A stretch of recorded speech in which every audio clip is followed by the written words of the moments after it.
There's a script that's handed to women when they're born. It's written in invisible ink, but you feel its weight your entire life. It tells you how to be a girl, a wife, a mother. But the script has a final chapter that no one talks about. The one that begins after your husband is gone and your body starts speaking a language you don't recognize. For years, I lived in that silent, terrifying chapter. I thought the end of my life as a sexual being was the end of my life as a woman. I believed that desire had an expiration date, and mine had passed. The shame of that belief was a quiet, constant companion, a ghost that sat in the empty chair across from me at the dinner table. It convinced me that I was becoming less, fading into the background of a world that no longer had a role for me. It's a terrible thing to feel erased while you're still breathing, and I'm here to tell you about the long war I fought to learn that the script was a lie. After he died, the house didn't just become quiet. It became a museum of the woman I used to be. Every morning, I'd look in the mirror and see a stranger. I wasn't just looking at wrinkles or gray hair. I was searching for the person who had been seen, who had been desired. I treated my own body like a traitor. Its changes felt like a personal failure, a betrayal of the vibrant woman I was supposed to hold on to at all costs. I'd wrap myself in his old worn blanket, not for comfort, but as if to hide from myself, from the unnerving stillness of my own skin. Loneliness isn't about an empty house. I learned that much. True loneliness is living inside a body you've been taught to be ashamed of, a body you feel is no longer worthy of pleasure, of touch, of its own quiet existence.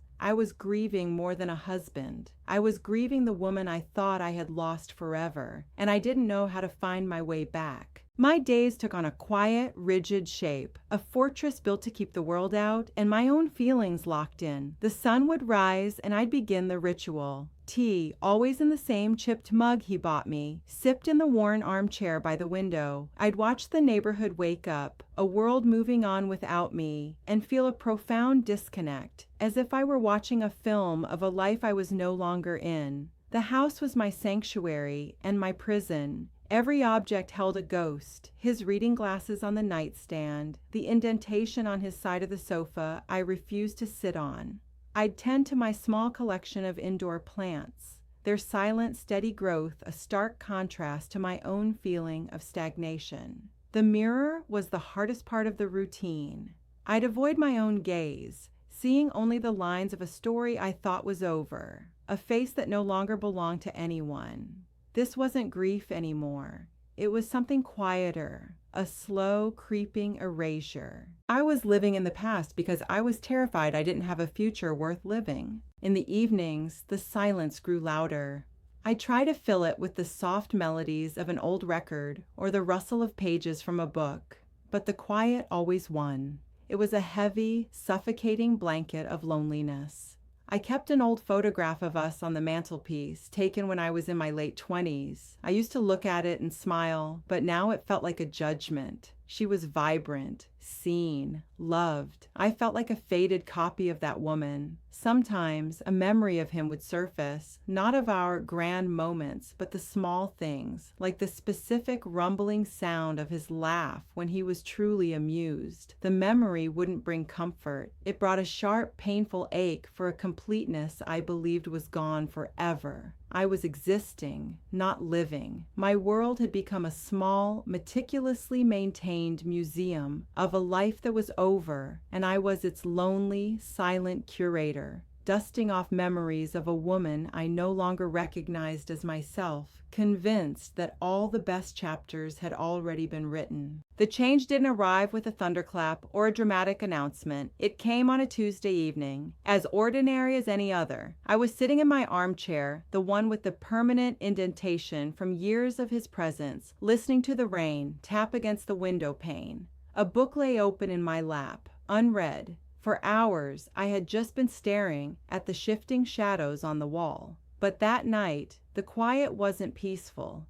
It was hollow. I felt a strange and unnerving stillness inside my own body, a silence that had nothing to do with the empty house. It was a physical sensation, a deep internal quiet where a familiar hum used to be. It was the feeling of a tide going out and not coming back in. I tried to dismiss it, to call it fatigue or a symptom of the weather, but a cold dread began to seep into the room. I knew with a certainty that defied logic that I was standing on the edge of a truth I had spent years avoiding. The fortress I had built was about to be breached, not from the outside, but from within. Later, I stood in the bathroom, the light humming softly above the mirror. It was a nightly ritual, washing my face, preparing for sleep. But on this night, I didn't just glance at my reflection. I looked. I truly, unforgivingly looked. And what I saw wasn't just an older woman. I saw a landscape that had been fundamentally altered. It wasn't about the wrinkles around my eyes or the silver in my hair. I had made a fragile peace with those. It was the undeniable softening, the subtle retreat of a vitality that had once been the core of my identity. And with that visual confirmation came a devastating internal one. The faint, almost imperceptible ebbing of desire itself. It wasn't a choice. It was a quiet, biological truth that felt like a verdict. In that cold, unforgiving light, the script I'd been handed at birth screamed its final, cruel line.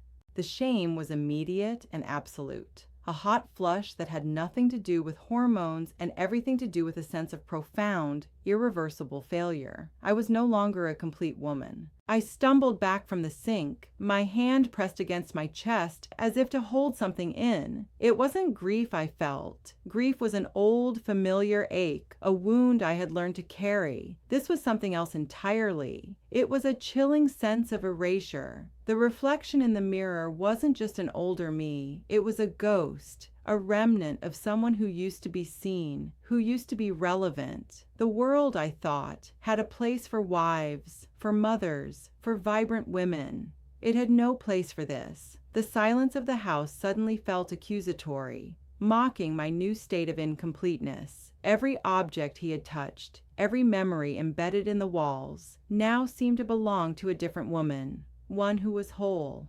I sank onto the edge of the tub, the cold porcelain a shock against my skin, and for the first time since he died, I felt a loneliness so profound, it felt like I was ceasing to exist. I wasn't just alone, I was becoming invisible, even to myself. That single moment in front of the mirror shattered the fragile peace I had so carefully constructed. The quiet routines, the tended plants, the books read in solitude, they were no longer comforting rituals. They were the flimsy decorations of a prison cell. The numbness that had protected me for years cracked wide open, and what flooded in was not just sorrow, but a cold, sharp anger. An anger at my own body for its betrayal, at the world for its unspoken rules, and at myself for believing them for so long. The war was no longer a quiet, passive resistance against time. It was now an active, internal battle. The enemy had a face, and it was the one staring back at me from the mirror, the one that whispered I was less than, that my story was over. I didn't know how to fight it, but I knew I could no longer live in that silent museum. Something had to break, and on that quiet Tuesday night, it finally did. The long, silent truce was over. The days that followed were a quiet, desperate war. I declared an enemy, and it was my own reflection. I began wearing brighter colors, clothes I hadn't touched in years, thinking I could somehow paint over the grayness I felt spreading inside me. I'd put on a bold lipstick just to water the plants in the living room, a small, defiant act against the ghost I saw in the mirror. But it was a hollow performance, a sad pantomime of vitality. The societal script was a relentless critic in my head, whispering that I was a caricature. an old woman foolishly trying to reclaim a youth that had long since departed. My morning tea ritual, once a source of gentle comfort, now felt like the first act of a play I was exhausted of performing. Each sip was a bitter reminder of the sameness, the stillness I was trying so desperately to outrun. I was fighting time with fabric and color, and it was a battle I was losing every single morning before the sun was even fully up. The anger soon curdled into a loneliness so profound it felt like a physical weight. It wasn't the absence of my husband. That was a familiar ache I had learned to live with. This was new. This was the loneliness of invisibility. I remember walking into town to our favorite bakery, the bell above the door chiming just as it always had, but I felt like a phantom. People didn't see me, they saw through me. Their eyes would skim past, landing on the young mother with her child, or the couple laughing in the corner. I was part of the scenery, like a chair or a coat rack. I bought a loaf of bread, and the young woman behind the counter barely made eye contact. It was in that small, insignificant moment that a terrible truth landed. We are taught that loneliness is an empty house. The real truth is, profound loneliness is standing in a crowded room, in your own skin, and feeling completely and utterly unrecognized. So I tried to run. I filled my calendar with anything that would keep me out of the house, away from the silence and the mirrors. I joined a book club, volunteered at the local library, even signed up for a pottery class I had no interest in. I was a whirlwind of manufactured purpose, a frantic attempt to prove to the world and to myself that I still mattered, that I still had a role to play. I would come home in the evenings, exhausted not from the activity, but from the performance. The house would be waiting, just as quiet, just as empty. The busyness was a flimsy shield. It couldn't protect me from the feeling that I was just going through the motions, a ghost haunting the edges of other people's lives. The fight was leaving me breathless. I was slowly realizing that you cannot outrun a war that is being waged inside your own body. The exhaustion was a heavy blanket, and I was beginning to think it might be easier to simply lie down and let it cover me completely.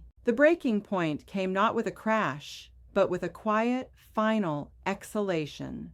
I had just returned from the pottery class, my hands smelling of damp earth, a clumsy, misshapen bowl in a bag at my side. I walked into the house, and the silence that met me was absolute. It wasn't just an absence of sound, it was the sound of my own profound emptiness. All the running, all the joining, all the frantic performing, it all fell away in that moment. I dropped my keys on the small entryway table, the clatter unnaturally loud, and sank into his armchair. The exhaustion was so deep it felt like it was in my bones, a weariness of the soul. I had been fighting a war on a battlefield I couldn't see, against an enemy I couldn't name, and in that chair, in the fading afternoon light, I finally surrendered. I had no fight left. The heavy blanket of despair I had been outrunning finally caught up, and I let it settle over me, too tired to even weep. For a long time I just sat there, watching the dust motes dance in the slivers of sunlight, cutting through the blinds. The house was no longer a prison, it was just a room. I was no longer a curator. I was just a woman in a chair. In that profound stillness, a question surfaced, not from my mind, but from some deeper, quieter place. It wasn't complicated. It was just, what are you so afraid of? I let the question hang in the air. Was it really about sex? I thought about his touch, the warmth, the closeness. I missed it, of course, a dull ache that never truly disappeared. But was the absence of that the source of this terror, this feeling of erasure? No, that was grief, an old friend by now. This was something else. This was a fear that lived in the bakery, in the averted eyes of strangers, in the reflection in the mirror. It was a cold, modern fear. It wasn't about the loss of pleasure. It was about the loss of presence. And then it landed. The truth arrived with the force of a physical blow. Yet it was as quiet as a whisper in my soul. I wasn't afraid of not having sex. I was terrified of becoming invisible. The entire war I had been waging against my wrinkles, against my softening body, against the silence, it had never been about desire. It was a desperate, panicked fight against being erased. The script society hands us doesn't just say a woman's value is in her beauty or her utility to a man. It says that when those things fade, she fades. She becomes part of the background, scenery in the lives of the young and the vibrant. My body wasn't the traitor. My shame wasn't the enemy. The true enemy was that invisible ink, that terrible silent contract I had signed without ever reading the terms. The moment I saw it, truly saw it for the lie it was, I felt a lifetime of tension begin to drain from my shoulders. It was the beginning of my freedom. I stood up from the chair, my movements slow, deliberate. I walked to the hallway mirror, the one I had so often avoided or glared at with contempt. I looked into my own eyes, and for the first time in years, I didn't see a ghost. I saw a woman who had been fighting the wrong battle, a woman who had mistaken the natural, inevitable changing of the seasons for a personal failure. The lines on my face were not signs of defeat. They were the map of a life that had been lived, a life that was still, right now, being lived. A quiet, powerful shift occurred inside me. The anger at my body softened into a kind of gentle apology. It had been carrying me through this whole war, and I had been cursing it for its loyalty. The shame hadn't vanished, not completely, but it no longer had its hooks in me. I was no longer a faded copy of a younger woman. I was the original of this one, and she was finally ready to be seen. The next morning, I didn't wake up a new person. That's not how it works. I woke up as the same woman, in the same bed, but the war was over. I made my tea, holding the warm mug in my hands, and for the first time, I felt its simple heat without a corresponding chill of loneliness. I sat in my armchair, not as a sentry guarding memories, but simply as a woman enjoying the morning light. The house was no longer a museum to a life that had ended. It was just my home. I began a new ritual that day, a quiet treaty with my own body. I would look at my hands, not to see the wrinkles and veins, but to acknowledge all they had done. I would feel the gentle ache in my knees, not as a betrayal, but as a record of a life spent walking, dancing, and kneeling in the garden. I wasn't fighting my body anymore. I was finally listening to it, learning its new, quieter language. The battle for relevance had been replaced by a quest for presence, and it started right there, in that chair, with one quiet breath. I started to understand that pleasure hadn't abandoned me. It had simply changed its address. It no longer lived in the grand, explosive moments the world celebrates. It had moved into the quiet, overlooked corners of my day. I found it in the steam rising from my teacup, in the astonishing blue of a jay landing on the fence outside my window. I rediscovered intimacy, not in the arms of another, but in the deep connection I felt to the world around me. It was in the soil under my fingernails as I tended to my plants, a silent conversation with life itself. It was in the pages of a book, letting an author's words fill the quiet spaces in my mind. One afternoon, feeling the sun warm the skin on my face, a profound truth washed over me. Pleasure hadn't died. It had just stopped shouting. It had learned to whisper, and after years of internal noise and fighting, I was finally quiet enough to hear it. This was a different kind of fullness, one that didn't require an audience. The final piece of my freedom was learning to embrace solitude not as a lack, but as a space to be utterly, completely myself, without the weight of anyone's expectations, not even my own past ones. I took the old photograph of my husband and me off the mantelpiece, not to hide it, but to hold it. I looked at the young woman I was, her face bright with a future she couldn't imagine, and I felt a wave of love for her, not pity. I wasn't her faded copy. I was her continuation. I was the living result of her joys and her sorrows.